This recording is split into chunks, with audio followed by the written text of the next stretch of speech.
Assalamualaikum warahmatullahi wabarakatuh. Yang terhormat Pak Nur Cahyadi selaku dosen pengampu kewirausahaan, yang berbahagia teman-teman sekalian. Puji syukur kehadirat Ilahi Rabbi yang telah memberi kita rahmat serta hidayahnya sehingga kita bisa berkumpul di Zoom pada siang hari ini. Salawat serta salam tetap tercurah limpahkan kepada junjungan kita Nabi Muhammad SAW yang telah menuntun kita dari jalan yang gelap menuju jalan yang terang benerang, yakni Adinul Islam wal Iman wal Ihsan. Pertama-tama sebelum kita melanjutkan presentasi ini, izinkan saya dan rekan-rekan saya untuk memperkenalkan diri terlebih dahulu. Saya Nida Wahda, NIM 281, selaku moderator dan pemateri. Saya Dina Ayu Puspita Nizar, NIM 213 sebagai pemateri. Saya Novia Melari Islam, NIM 219 sebagai pemateri. Saya Yusra Diana sebagai pemateri.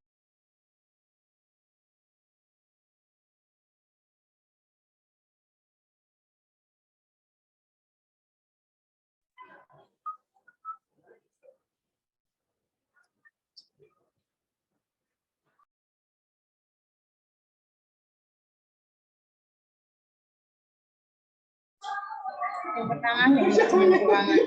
Manajemen keuangan merupakan suatu ilmu yang mempelajari tentang perencanaan, memeriksa, penganggaran, pengelolaan, pencarian, pengendalian, penyimpanan dana yang dimiliki oleh suatu perusahaan dengan tujuan menyeluruh.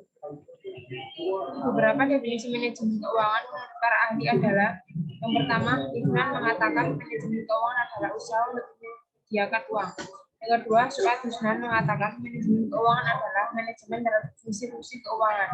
Yang ketiga, Gustenberg mengatakan bahwa bisnis diatur untuk memperoleh dana. Bagaimana mereka memperoleh dana, bagaimana penggunaan mereka, dan bagaimana bisnis distribusikan. Yang keempat, James Cranford mengatakan bahwa manajemen keuangan adalah segala aktivitas yang berhubungan dengan perolehan, pendanaan, dan pengelolaan akibat dan tujuan menyeluruh. Yang kelima, Bambang Rianto mengatakan bahwa manajemen keuangan adalah seluruh aktivitas perubahan yang berhubungan dengan usaha.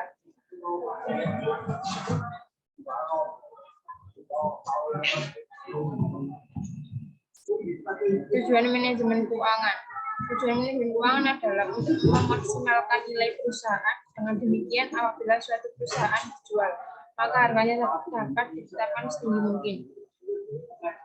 Memaksimalkan kemakmuran pemegang saham, memaksimalkan nilai perusahaan seperti: yang pertama, pemegang saham dapat ditempuh dengan memaksimumkan nilai perusahaan.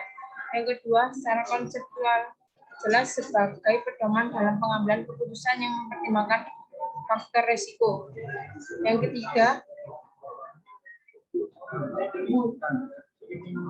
manajemen harus mempertimbangkan kepentingan pemilik, kreditor, dan pihak lain yang berkaitan dengan perusahaan. Yang keempat, memaksimalkan kemakmuran pemegang saham, lebih menekankan pada aliran kas daripada laba bersih dalam pengertian akuntansi. Yang kelima, tidak mengabaikan sosial objektif dan kewajiban sosial seperti lingkungan eksternal, keselamatan kerja, dan keamanan produk.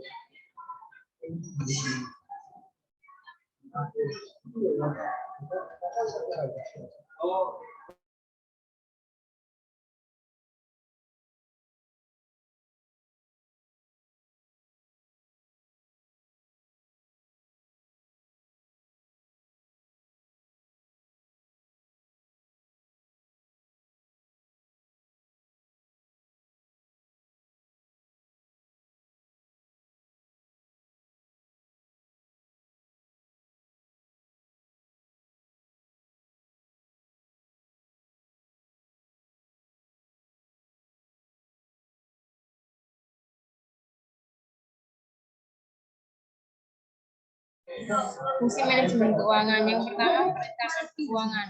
Yang kedua, pengangguran keuangan. Yang ketiga, pengelolaan keuangan. Yang keempat, pencarian keuangan. Yang kelima, penyimpanan keuangan. Yang keenam, pengendalian keuangan. Dan yang terakhir, pemeriksaan keuangan.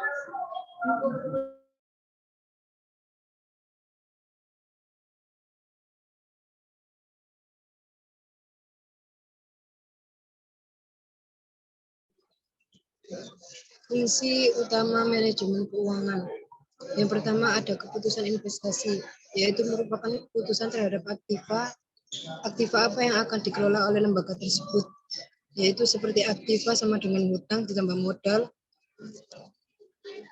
Dan yang kedua ada keputusan pendanaan atau financing decision.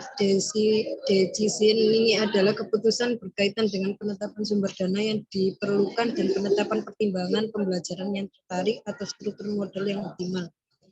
Yang ketiga ada keputusan pengelolaan aset, yaitu adalah keputusan berkaitan dengan penggunaan dan pengelolaan aktiva atau kata bijaknya lebih mudah dan membangun daripada mengelola. Next.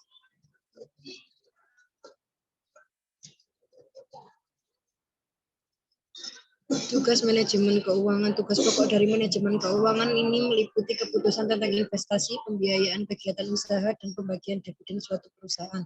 Dengan demikian, tugas manajer keuangan adalah merencanakan untuk memaksimumkan nilai perusahaan.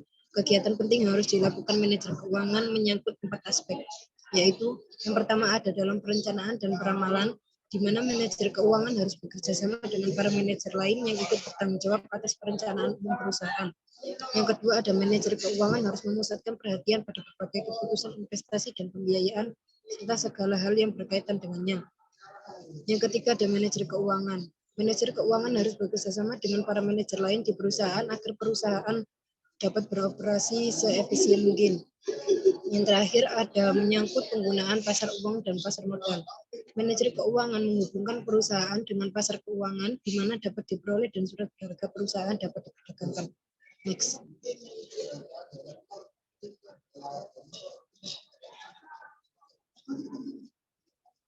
Prinsip manajemen keuangan. Manajemen keuangan bukan hanya seputar pencatatan akuntansi.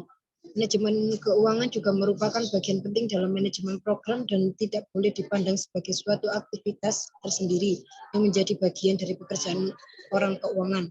Ada 7 prinsip dari manajemen yang harus diperhatikan antara lain. Yang pertama konsistensi, yang kedua akuntabilitas, yang ketiga transparansi, yang keempat kelangsungan hidup, yang kelima integritas, yang keenam pengelolaan, yang ketujuh standar akuntansi. Selanjutnya diteruskan oleh teman saya. Selanjutnya adalah aktivitas manajemen keuangan. Manajemen keuangan berhubungan dengan 3 aktivitas, yaitu sebagai berikut. Yang pertama ada aktivitas penggunaan dana. Yang kedua aktivitas perolehan dana, dan yang ketiga ada aktivitas pengelolaan aktiva. Aktivitas penggunaan dana yaitu aktivitas untuk menginvestasikan dana pada berbagai aktiva, dialokasikan pada financial asset dan real asset. Yang kedua, aktiva perolehan dana yaitu aktivitas untuk melakukan sumber dana baik dari sumber dana internal maupun sumber dana eksternal perusahaan. Yang ketiga, aktivitas pengelolaan aktiva yaitu setelah dana diperoleh dan dialokasikan dalam bentuk aktiva. Dana harus dikelola seefisien mungkin. Tanggung jawab manajer keuangan. Manajer keuangan mempunyai tanggung jawab yang besar terhadap apa yang telah dilakukan. Adapun keputusan keuangan yang menjadi tanggung jawab manajemen keuangan dikelompokkan ke dalam 3 jenis. Yang pertama, mengambil keputusan investasi atau pembelanjaan aktif. Yang kedua, mengambil keputusan pendanaan atau pembelanjaan pasif. Yang ketiga, mengambil keputusan dividen. Pendanaan jangka pendek. Salah satu dari tujuan perencanaan keuangan jangka pendek adalah untuk menjaga likuiditas perusahaan. Perusahaan yang ada dalam keadaan likuid atau memiliki kemampuan untuk membayar kewajiban yang sudah jatuh tempo akan mendukung aktivitas operasional perusahaan. Dengan demikian, pendanaan jangka pendek di samping digunakan untuk memenuhi kebutuhan likuiditas juga untuk membiayai pengembangan operasi perusahaan, membayar kewajiban, dan mendanai sebagai perkembangan aktiva perusahaan.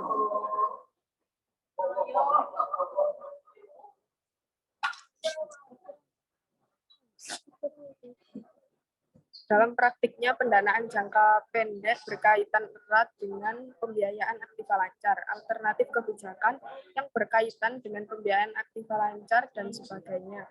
Aktiva lainnya dapat dilakukan dengan cara yang pertama, pendekatan konservatif, yang kedua, pendekatan moderat, yang ketiga, pendekatan agresif. Beberapa jenis pendanaan jangka pendek yang tersedia. Yang pertama, kredit perdagangan. Yang kedua, beban yang masih harus dibayar. Yang ketiga, kredit pasar uang. Yang keempat, pinjaman jangka pendek. Yang kelima, wasel. Yang keenam, akseptasi bank. Yang ketujuh, surat utang. Yang ke-8, menjamin piutang dan sediaan. Yang ke-9, anjak piutang.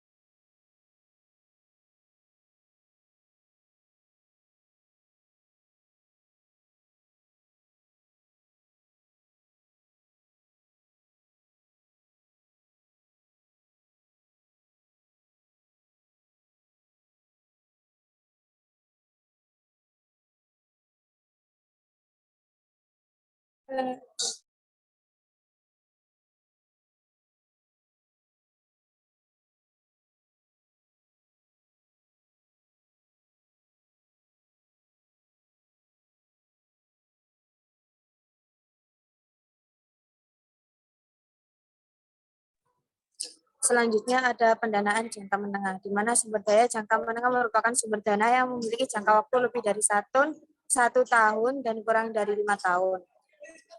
Di antaranya ada 3 macam. Yang pertama ada term loan, yaitu kredit usaha dengan umur lebih dari 1 tahun dan kurang dari 5 tahun. Yang kedua ada equipment loan, adalah pendanaan atau pembiayaan yang dipergunakan untuk pengadaan peralatan baru yang mudah diperjualbelikan. Peminjam biasanya menanggung beban lebih tinggi dari harga perlengkapan tersebut, dan selisih antara harga peralatan dengan beban total merupakan margin of safety bagi kreditur. Yang ketiga ada leasing atau sewa guna usaha, merupakan persetujuan atas dasar kontrak di mana pemilik aset atau pihak yang menyewa aset menginginkan pihak penyewa untuk menggunakan jasa dari aset tersebut selama periode tertentu. Next. Kemudian ada pendanaan jangka panjang. Pendanaan jangka panjang terdiri atas 3 macam, yakni 1, hutang atau debt, yang meliputi kredit jangka panjang dan obligasi. Yang kedua ada saham preference, dan yang ketiga ada saham biasa. Dikaitkan dengan tingkat risiko keuangan, pemegang obligasi menanggung risiko paling rendah. Sebaliknya, pemegang saham-saham biasa menanggung risiko paling tinggi. Alasannya, mengapa? Karena pemegang obligasi relatif pasti memperoleh bunga. Di pihak lain, pemegang saham mungkin tidak memperoleh dividen jika perusahaan mengalami kerugian. Selain ketiga jenis pendanaan yang telah disebutkan, terdapat pendanaan jangka panjang lainnya, yakni ada perbedaan utang dan saham. Antara lain, pemegang obligasi tidak mempunyai hak suara atau pemegang saham mempunyai hak suara. Yang kedua, pemegang obligasi tidak mempunyai hak suara, pemegang saham mempunyai hak suara. Yang ketiga, bunga merupakan beban pengurangan pajak, sedangkan dividen bukan beban pengurangan pajak. Yang empat, kredit jangka panjang dan obligasi, pemegang obligasi tidak mempunyai hak suara, pemegang saham mempunyai hak suara.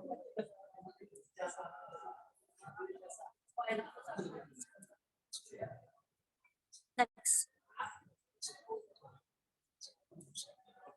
Jenis-jenis obligasi. 1, ada debentur atau obligasi tanpa jaminan yang diterbitkan oleh perusahaan yang memiliki reputasi baik. 2, ada debentur subordinat atau subordinate debentur. Adalah pemegang obligasi ini baru menerima pembayaran likuidasi jika pemegang obligasi yang lebih senior telah memperoleh pembayarannya. 3, obligasi hipotek. Obligasi yang dijamin oleh sejumlah aktiva tetap seperti bangunan. 4, ada obligasi pendapatan, yaitu obligasi yang membayar bunga kepada pemegangnya hanya jika perusahaan emiten memperoleh laba.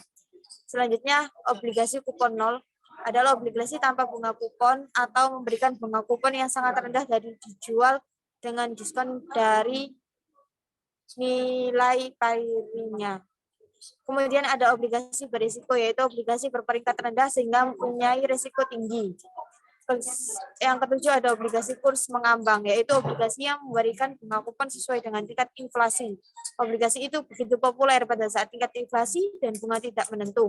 Yang kedelapan ada obligasi terlunasi, yaitu obligasi yang dapat dilunasi sesuai dengan pilihan pemegangnya.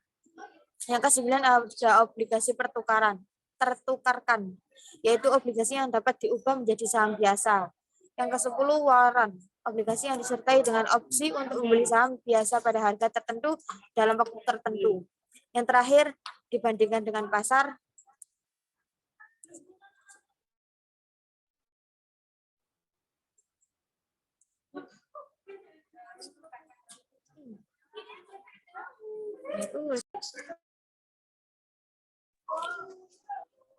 Sekian presentasi dari kelompok kami. Kurang lebihnya mohon maaf. Wassalamualaikum warahmatullahi wabarakatuh.